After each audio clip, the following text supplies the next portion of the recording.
പണ്ടത്തെ ആരവങ്ങളില്ല, എങ്ങും ശ്മശാന മുഖം, കൊട്ടാരമുറ്റത്തും തെരുവുകളിലും രക്തം തളം കെട്ടി കിടക്കുന്നു. ഒന്ന് പൊരുതാൻ എഴുന്നേൽക്കുന്നവനോട് ഞാൻ പണ്ടേ പറഞ്ഞതല്ലേ എന്ന് പറഞ്ഞ് നിരാശപ്പെടുത്തുന്നവർ. ജോബ്സ് കോർണറിൽ എന്താ കഥാപ്രസംഗം തുടങ്ങിയവെന്ന് ചിന്തിക്കുന്നവരുണ്ടാകും. പല ഓഹരി വീണു ഗ്രൂപ്പുകളുടെയും ഇപ്പോഴത്തെ അവസ്ഥ പറഞ്ഞതേ ഉള്ളൂ. പക്ഷേ എനിക്ക് അവരോട് പറയാനുള്ളത് പുലിമുരുകളിലെ ഡയലോഗാണ്. ഒളിക്കാനല്ല, കുതിക്കാനാ.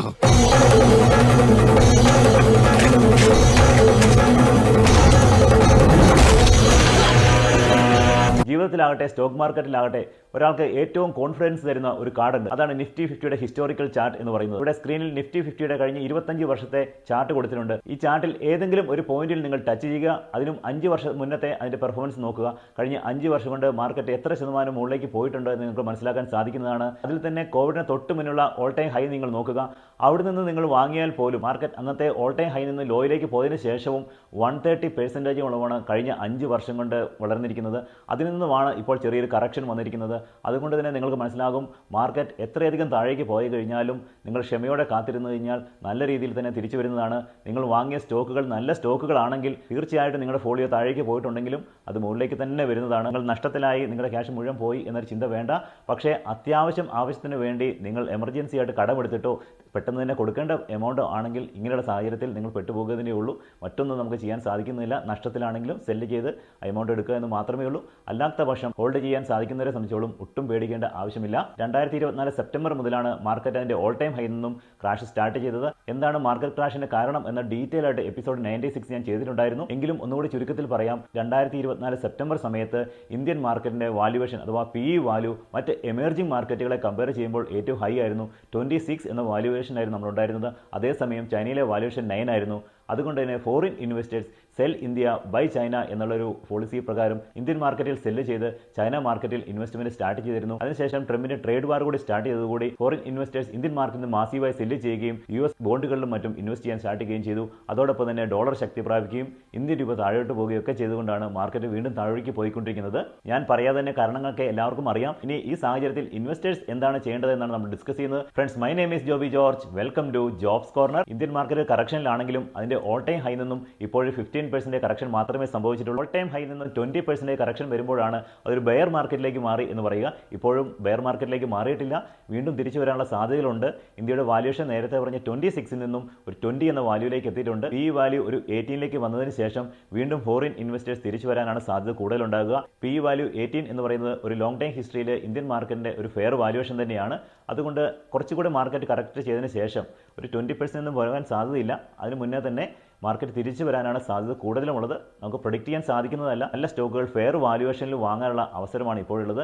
ലാർജ് ക്യാപ്പ് ആകട്ടെ, മിഡ് ക്യാപ്പ് ആകട്ടെ, സ്മോൾ ക്യാപ്പ് ആകട്ടെ നല്ല രീതിയിൽ തന്നെ കറക്ഷൻ വന്നു കഴിഞ്ഞു. മിഡ് ക്യാപ്പിലും സ്മോൾ ക്യാപ്പിലൊക്കെ 40% മുകളിൽ പോലും കറക്ഷൻ വന്നിട്ടുണ്ട്. പല സ്റ്റോക്കുകളും അട്രാക്റ്റീവ് പ്രൈസിൽ ഇപ്പോഴും കിട്ടുന്നതാണ്. അപ്പോൾ ഈ ഒരു സമയത്ത് നല്ല വാല്യുവേഷനുള്ള സ്റ്റോക്കുകൾ നിങ്ങൾ ആഡ് ചെയ്യുക. ഫോർ എക്സാമ്പിൾ പറയുകയാണെങ്കിൽ റിലയൻസ് കഴിഞ്ഞ ഒരു വർഷത്തെ ഏറ്റവും ഹൈ ആയ 1600 നിന്നും 1150ലേക്ക് വന്നിട്ടുണ്ടായിരുന്നു. ആ ഒരു പ്രൈസിൽ നിങ്ങൾ വാങ്ങുകയാണെങ്കിൽ പോലും നിങ്ങൾക്ക് ഒരു വർഷമൊക്കെ വെയിറ്റ് ചെയ്ത് കഴിഞ്ഞാൽ മാർക്കറ്റ് തിരിച്ചു നിന്ന് കഴിയുമ്പോൾ തീർച്ചയായിട്ടും 1600 അല്ലെങ്കിൽ അതിലേക്ക് മുകളിലേക്ക് പോകുന്നതാണ്. നിങ്ങൾക്ക് ഒരു വർഷം കൊണ്ട് തന്നെ ഒരു 50% പ്രോഫിറ്റ് ഉണ്ടാക്കാൻ സാധിക്കുന്നതാണ്. പക്ഷേ ചിലപ്പോൾ ഇതിൽ നിന്ന് താഴേക്ക് പോകാം, നമുക്ക് പ്രൊഡിക്റ്റ് ചെയ്യാൻ സാധിക്കില്ല. പോയി കഴിഞ്ഞാലും മാക്സിമം 1900 പ്രൈസിന് താഴെയൊന്നും പോകാൻ യാതൊരു സാധ്യതകളുമില്ല. അങ്ങനെ പോയാൽ പോലും ഈ പറഞ്ഞ 1600ലേക്കൊക്കെ 1 ഇയർ കൊണ്ട് തന്നെ തിരിച്ചു വരും. ഇത് റിലയൻസിനെ റെക്കമെൻഡ് ചെയ്യുന്നതല്ല, ഞാൻ എക്സാമ്പിൾ പറഞ്ഞെന്ന് മാത്രമേ ഉള്ളൂ. അപ്പോൾ നിങ്ങൾക്ക് ലോങ് ടൈം ആയിട്ട് ഹോൾഡ് ചെയ്യാം. നിങ്ങൾക്ക് അത്യാവശ്യമുള്ള എമൗണ്ട് അല്ലെങ്കിൽ തീർച്ചയായിട്ടും വീണ്ടും ഇൻവെസ്റ്റ് ചെയ്യുക. അതേപോലെ തന്നെ ഇപ്പോൾ ലോസിലാണെങ്കിൽ നിങ്ങൾ ഹോൾഡ് തന്നെ ചെയ്യുക. അത്യാവശ്യമില്ലെങ്കിൽ നിങ്ങൾ സെല്ല് ചെയ്യേണ്ട യാതൊരു ആവശ്യവുമില്ല. അതേപോലെ ട്രേഡേഴ്സിനെ സംബന്ധിച്ചോളം ഈ മാർക്കറ്റ് ഒന്നും അവരെ ബാധിക്കുന്നതല്ല. അവരെ സംബന്ധിച്ചോളം മാർക്കറ്റ് ബെയറിഷ് ആണെങ്കിലും ബുള്ളിഷ് ആണെങ്കിലും ആ ട്രെൻഡിനനുസരിച്ച് ട്രേഡ് ചെയ്യുമെന്ന് മാത്രമേ ഉള്ളൂ. ഈ ഒരു സാഹചര്യത്തിൽ കുറച്ച് ബുദ്ധിമുട്ട് നേരിടുന്നവർ സ്വിംഗ് ട്രേഡേഴ്സ് ആണ്. സ്വിംഗ് ട്രേഡേഴ്സിനെ സംബന്ധിച്ചോളം സ്വിംഗ് ട്രേഡിങ്ങിന് വാങ്ങിയ ഷെയറുകൾ ലോങ് ടൈം ആയി മാറുന്ന ഒരു അവസ്ഥയാണ് ഇപ്പോൾ കാണുന്നത്. അതുകൊണ്ട് കുറച്ചുകൂടെ കോഷ്യസ് ആയിട്ട് കുറച്ച് നാളത്തേക്കൊക്കെ ഹോൾഡ് ചെയ്യാൻ പറ്റുന്നവർ സ്വിംഗ് ട്രേഡ് ചെയ്യുക. കാരണം ടെക്നിക്കൽ ഇൻഡിക്കേറ്റേഴ്സ് ഒന്നും പ്രോപ്പറായിട്ട് വർക്ക് ചെയ്യുന്ന ഒരു സമയമല്ല. സപ്പോർട്ടും റെസിസ്റ്റൻസും ഒന്നും കൃത്യമായിട്ട് വർക്ക് ചെയ്യില്ല. കാരണം ഓരോ മാർക്കറ്റിലെ ന്യൂസ് പോലെയും മാർക്കറ്റ് താഴേക്ക് പോകുന്നുണ്ട്. അതേപോലെ ചില ദിവസങ്ങളിൽ മാർക്കറ്റ് കുറച്ച് തിരിച്ചു വരുന്നുണ്ട്. പക്ഷേ അത് സ്ട്രോങ് കംബാക്ക് അല്ല. കഴിഞ്ഞ 3 ദിവസങ്ങളായിട്ട് മാർക്കറ്റ് പോസിറ്റീവായിട്ടാണ് ക്ലോസ് ചെയ്തിരിക്കുന്നത്. പക്ഷേ ഒരു സ്ട്രോങ് കംബാക്ക് എന്ന് ഒരിക്കലും പറയാൻ കഴിയില്ല. കഴിയില്ല. ഫോറിൻ ഇൻവെസ്റ്റേഴ്സ് മാസീവായിട്ട് തിരിച്ചു വരുമ്പോൾ മാത്രമേ ഇനി മാർക്കറ്റ് കംബാക്ക് ചെയ്തു എന്ന് നമുക്ക് പറയാൻ സാധിക്കുകയുള്ളൂ. അതുകൊണ്ട് നിങ്ങൾ ക്ഷമയോടെ കാത്തിരിക്കുക. അതേപോലെ റീസെൻ്റ് ആയിട്ട് എക്സ്ചേഞ്ചുകളിൽ നിന്നും ബ്രോക്കേഴ്സിൽ നിന്നുള്ള ഡേറ്റ പ്രകാരം ആക്റ്റീവായിട്ട് സ്റ്റോക്ക് മാർക്കറ്റിൽ പാർട്ടിസിപ്പേറ്റ് ചെയ്യുന്നവരുടെ എണ്ണം വളരെയധികം കുറഞ്ഞിരിക്കുകയാണ്. മ്യൂച്വൽ ഫണ്ടുകളിലെ അക്കൗണ്ട് ഓപ്പണിങ്ങും SIP പേയ്മെൻ്റ് ഒക്കെ വളരെയധികം ഡ്രോപ്പ് ആയിട്ടുണ്ട്. പക്ഷേ ഈ സാഹചര്യത്തിൽ അങ്ങനെയൊക്കെ ചെയ്യുന്ന വലിയ മണ്ടത്തരമാണ്. ഇങ്ങനെയുള്ള സാഹചര്യത്തിൽ വേണം നമ്മൾ ഇൻവെസ്റ്റ് ചെയ്യാൻ. എപ്പോഴും ഡിസ്കൗണ്ട് പ്രൈസിൽ കിട്ടുന്ന സമയത്ത് വേണം ഇൻവെസ്റ്റ് ചെയ്യാൻ. പലപ്പോഴും പുതുതായി മാർക്കറ്റിലേക്ക് വരുന്നവർ ചെയ്യുന്ന ഒരു തെറ്റാണ്.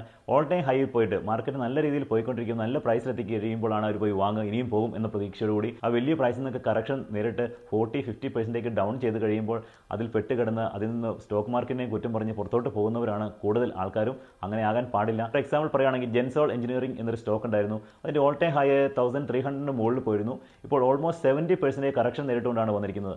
അതിലേക്ക് ഒരുപാട് പുതിയതായിട്ടുള്ള ആൾക്കാർ ഇൻവെസ്റ്റ് ചെയ്തിട്ടുണ്ടായിരുന്നു. ആ സ്റ്റോക്ക് ഓരോ ദിവസവും അപ്പർ സർക്യൂട്ടൊക്കെ അടിച്ച് പോയിക്കൊണ്ടിരിക്കുകയായിരുന്നു. അതിൻ്റെ ഫണ്ടമെന്റൽസ് ആരും ചെക്ക് ചെയ്യുന്നില്ല. ഇൻസ്റ്റാഗ്രാമിലെയും യൂട്യൂബിലെയൊക്കെ ഇൻഫ്ലുവൻസേഴ്സിൻ്റെ വാക്ക് കേട്ടുകൊണ്ട് മാത്രം ഇൻവെസ്റ്റ് ചെയ്യുന്നതിനുള്ള കുഴപ്പമാണ്. എപ്പോഴും നിങ്ങൾ അതിൻ്റെ PE വാല്യൂ, ബുക്ക് വാല്യൂ ഒക്കെ ചെക്ക് ചെയ്തതിന് ശേഷം ഇൻവെസ്റ്റ് ചെയ്യുമായിരുന്നെങ്കിൽ ഇങ്ങനെയുള്ള കറക്ഷൻസ് വരുമ്പോൾ വലിയ തിരിച്ചടി നിങ്ങൾക്ക് നേരിടേണ്ടി വരികയില്ല.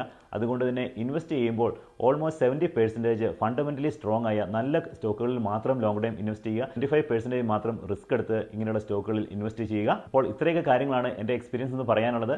മാർക്കറ്റിൽ ഇങ്ങനെയുള്ള ഒരുപാട് ഫോളുകൾ ഞാൻ കണ്ടിട്ടുണ്ട്. അതിൽ നിന്നൊക്കെ ശക്തമായി മാർക്കറ്റ് തിരിച്ചു വരികയും ചെയ്തിട്ടുണ്ട്. ആദ്യകാലങ്ങളിലൊക്കെ പേടിച്ച് സെല്ല് ചെയ്യാറുണ്ടായിരുന്നു. പക്ഷേ ഇപ്പോൾ ധൈര്യപൂർവ്വം വാങ്ങിയ സ്റ്റോക്കുകളിൽ ധൈര്യമുള്ളതുകൊണ്ട് ധൈര്യപൂർവ്വം തന്നെ നിൽക്കുന്നു. ഫണ്ടമെന്റലി സ്ട്രോങ് ആയ സ്റ്റോക്കുകൾ വാങ്ങുക, കോൺഫിഡൻ്റ് ആയിട്ടിരിക്കുക. മാർക്കറ്റ് തിരിച്ചു വരിക തന്നെ ചെയ്യും. ഇന്ത്യൻ മാർക്കറ്റിനെ തള്ളിക്കളയാൻ ഒരു ഫോറിൻ ഇൻവെസ്റ്റേഴ്സിന് സാധിക്കുന്നതല്ല. ഇന്ത്യ എന്ന തീമിൽ വിശ്വസിക്കുക. കഴിഞ്ഞ 35 വർഷത്തെ നിഫ്റ്റിയുടെ ഹിസ്റ്ററി പരിശോധിക്കുകയാണെങ്കിൽ 15% CAGR എന്ന റിട്ടേൺ ആണ് നിഫ്റ്റി തന്നിരിക്കുന്നത്. അതുകൊണ്ട് കോൺഫിഡൻ്റ് ആയിട്ട് തന്നെ ഇൻവെസ്റ്റ് ചെയ്യുക. എല്ലാവർക്കും എല്ലാ ആശംസകളും. അടുത്ത എപ്പിസോഡുമായി എത്രയും പെട്ടെന്ന് കാണാം. എല്ലാവർക്കും നന്ദി, നമസ്കാരം.